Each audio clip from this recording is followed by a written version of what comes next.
There's a very conservative, staid industry that's been the same way for decades with the same major players involved. And one of these players actually invents a new technology to compete with the other rivals, but then they decide to scrap it. And that leaves room for an outside player to come in and disrupt the industry from the ground up and almost destroy it. Wait a second, are we talking about watches or cars? Actually, it might be both. Let's take a look.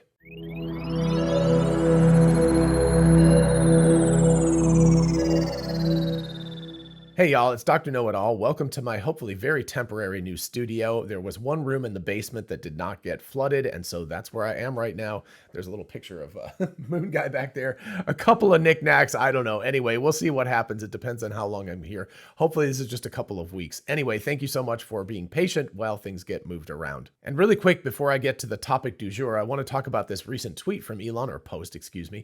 Interest in ad revenue sharing by content creators has far exceeded our expectations, so it will take a few more days to process. Major payouts coming soon. Anyway, this is good news on a lot of fronts, certainly for content creators, and I actually just managed to sneak over the bar myself, so I'm very curious to see what my payout is going to be. And I'll be happy to post that result on X when I get it, because I think people are interested to know what, I guess, a baseline. I just barely got over 15 million impressions, which is the sort of bar at which you can get revenue sharing. So it'll be interesting to see what sort of the minimal amount is. But anyway, really good news for content creators, but of course also for X, because that means that there are a lot of people generating a lot of content on the platform. So where did the idea for today's video come from? It came from a response to Farzad's tweet yesterday. He said there's an obvious trend going on in legacy auto, specifically GM. Their latest EV releases, Hummer EV, Cadillac Lyriq, Chevy Blazer EV, and now the Cadillac Celestique. All these cars are above $55,000, with the Hummer and the Celestique being significantly higher, and we're going to get to that in just a minute. And then, of course, the tweet goes on, and I'll leave a link to that in the description so you can look at it. But the important part here is the idea of very, very high-priced cars. Sarcasm Bot wrote back and said, Dr. Know-It-All, me, called it before in his video, legacy OEM's best shot is the way the Swiss watchmakers survived. They turned into low-volume luxury brands as they cannot compete in volume. And I said, man, way to dig back into the archives. That was something I did a long time ago.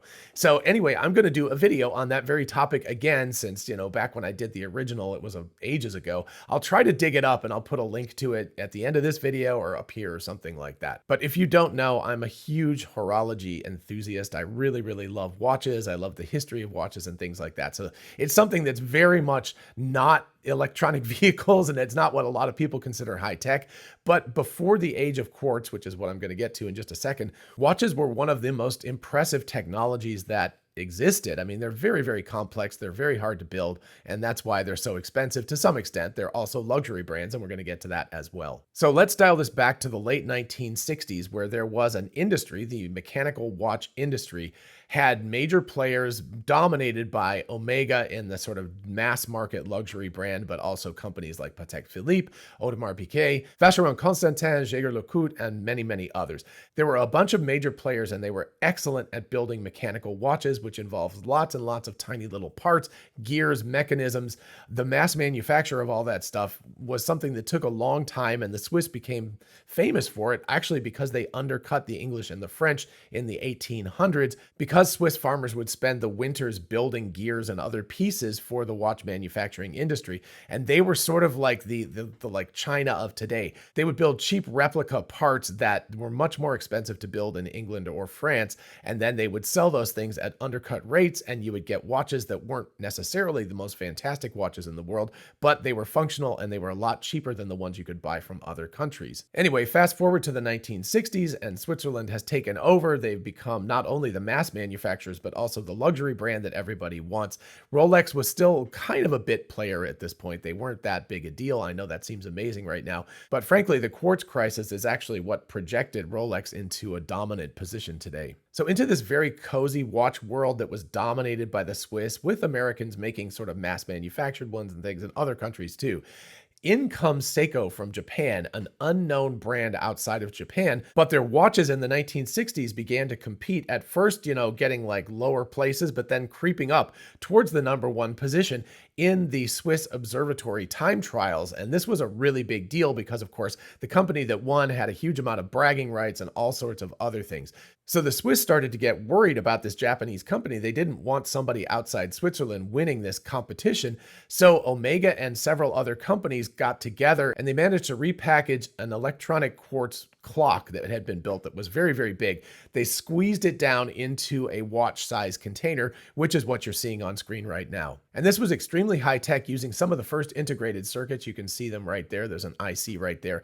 And what that does is it just counts, you run a current from the battery through a small quartz crystal that's grown very, very carefully, and it beats 32,768 times per second. And the IC counts that. And when it gets to that number, it clicks the watch hand forward 1 second. I'm sure you all have seen quartz watches that go click, click, click like that, right?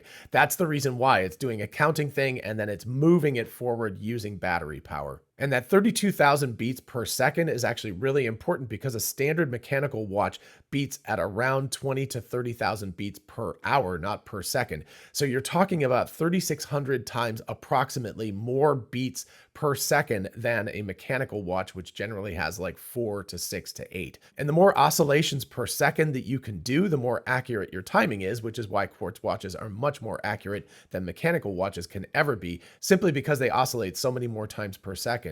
So in the 1968 trials, Seiko actually came in second place to this very watch, which was a beta watch at the time.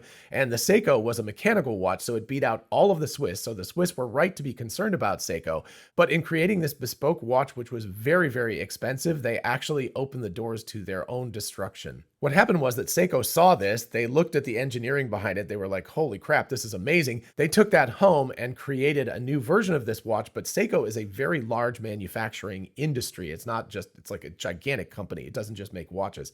So they were able to take this and reverse engineer it and make it at a much, much cheaper price. And so Christmas of 1969, the Seiko Quartz Astron was released to the public, which you can see right here with a beautiful turtle case and everything. Really, really lovely watch. I would totally love to have one of these originals. It's a very historical watch. This watch was quartz. It was more accurate than anything the Swiss could make because the Swiss had these watches, but they were in beta form and they had decided not to commercialize them because they didn't want to eat into their industry. Doesn't that sound like legacy auto? So this watch was released at the very tail end of 1969, basically 1970. By 1973, the quartz crisis was in full swing and most of the Swiss luxury brands were just about to go out of business. So you're talking about the late 1960s into 1970, record profits for these companies. They were gigantic. They were undisruptible, whatever you want to say. They were making massive profits. They were undisruptible. And by 3 years later, they were all almost out of business. And that brings us to this interesting watch. This is the Audemars Piguet Royal Oak circa 1973. This was a desperation play from AP. They basically saw that they were going out of business. They were making no sales because everybody wanted a quartz watch. They couldn't compete in that space. So in desperation, they contacted Gerald Genta, who was a designer that did not design watches at the time. And they said, please make us a design that's radical and different and will stand out from the crowd. And apparently he whipped up this design in like a couple of hours or something, like an overnight thing, and brought it in the next day. A few notes about this design. First of all, you're probably going to be like, well, yeah, I've seen this everywhere. Well, yeah, you have. Since 1973, this has been, kind of a shape that has been replicated over and over again. So you can see this in cheap watches, expensive watches, whatever. But at the time, this was a radical departure. Also made in stainless steel. At the time, luxury watches were all made in gold or some precious metal. Of course, you've got the octagonal porthole sort of shape. You've got the extremely simple dial, right? It doesn't even have a seconds hand.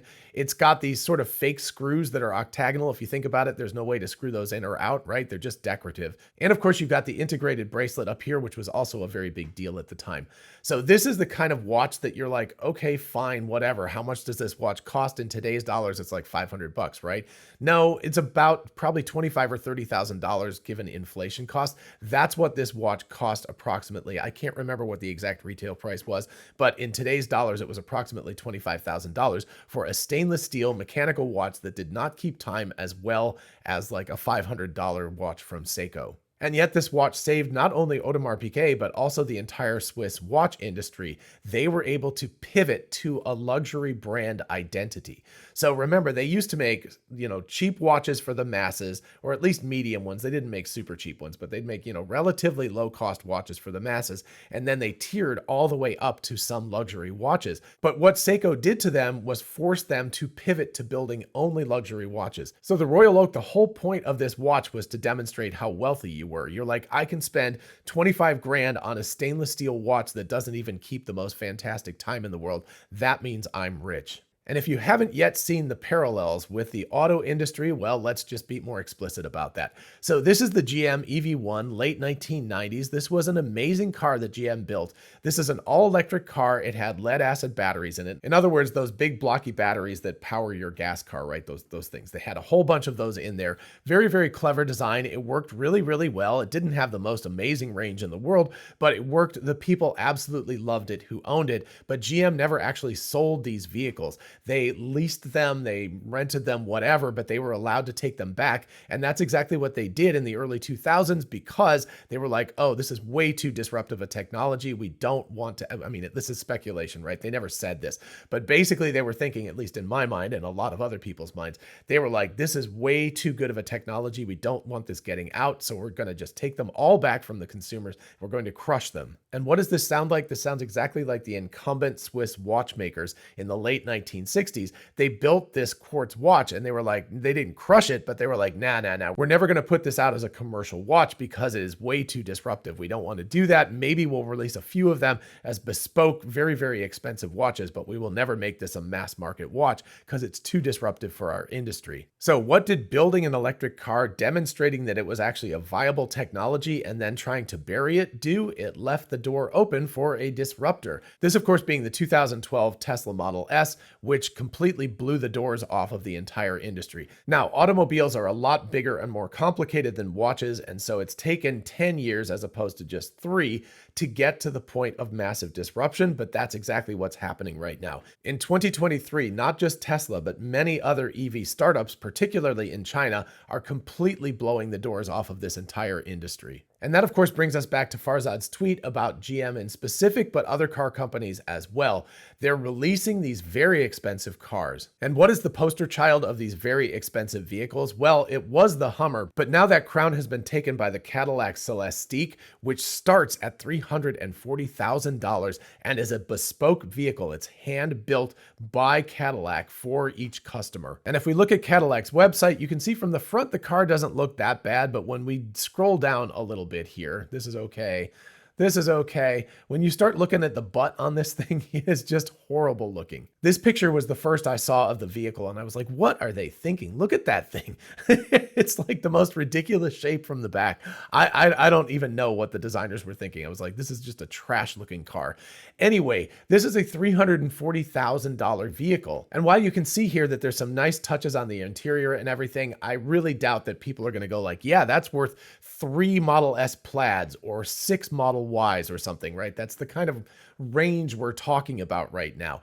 And it's a 3.8 second 0 to 60 is I believe what they said, and somewhere around a 300-mile range. So we're not talking about a 1,000-mile range with 0 to 60 in 1.8 seconds or something, right? We're talking about a very middle of the road spec'd out vehicle here. But rather than being something like $80,000, which seems like a reasonable amount of money for a car like this thing is $340,000.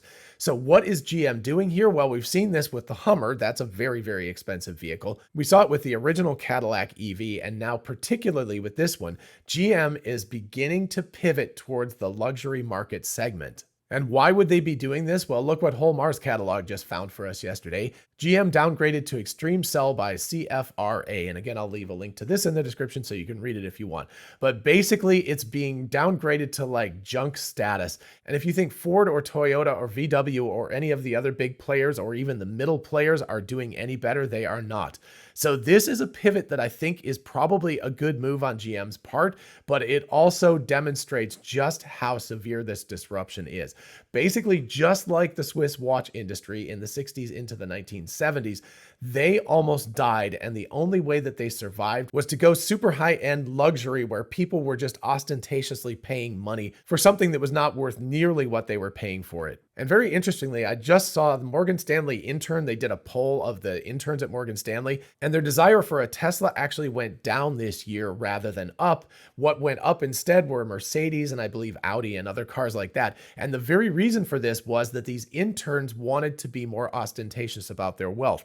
They didn't want a car that everyone else could afford. And the problem right now is that Teslas are getting cheap enough that more and more people can afford them. So how do you demonstrate your ostentatious wealth if you can't buy a car that nobody else can afford? What you want, I don't know. I don't quite understand this, but I guess there's a certain segment of the population that's like, when I drive down the street, I want everyone's heads to turn and go like, I could never afford that car. These people must be special, right? I think that's the idea of adding inches to a certain body part. So anyway, GM, particularly with the Celestique, is looking at that exact market for people to overpay for a vehicle just to show off to their neighbors and friends and people on the street that they can afford to drive a car that is just far too expensive for the value that it brings. So first of all, will this strategy work? Well, if the Swiss watchmaking industry is any indication, I mean, people pay $50,000 plus for Rolexes, and then up to $500,000 to $1 million for a Richard Mille and other watches like that. So sure, right? I mean, people pay more money for something that they wear on their wrist than they would for a Cadillac Celestique. So why not go into that market if they can? So yes, I think this is a good idea. Is it going to be enough to save GM? I don't know, because that's a very, very different thing. They're going to have to contract. They're going to have to get very much smaller, and they're going to have to change their entire branding to go from mass market branding to very, very niche branding for that to work. Can they do that? I'm not sure they can, especially with the union contract talks going on, threat of a strike. That means that they'll be stuck in that contract for years once they do it, which means they can't shut down factories as fast as they need to, and they have a lot of debt that they have to service. So I'm not sure if it'll save them, but it is a very good and interesting play to become a niche car maker. What is the other option for other car companies instead? Well, it's what Volkswagen is doing, which is to have Chinese car companies build your cars, because that's where they're moving. So they have them build all of the hardware and the software, and they put their own shell on top of it and then badge it with the Volkswagen brand. And other car companies can do this. Toyota is doing this as well right now.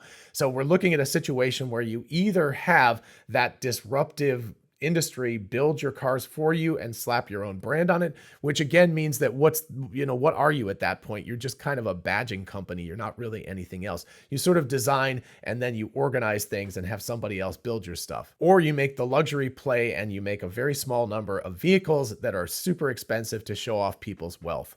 Is either of these a viable strategy for the companies? Yes, I think both are, and both might lead to the companies surviving. Is it good for the employees of these companies? Well, I guess if you live in China, or if you're one of the people who can build a bespoke vehicle, so that's just a few, maybe 1,000 people or something, then sure. For the masses of people building vehicles in the United States and Germany and other countries, this is really awful news for employees who are working at auto factories right now. I really feel for everybody. And as for governments, this is also really, really bad news, again, if you're not in China, because these countries are going to have to either bail out these gigantic companies and keep them afloat, or they're going to have to let them sink, which is going to be depressing on the economy either way they go. So I'll finish with what I said responding to Whole Mars. I've been saying for years that this stuff is going to happen so fast when it happens.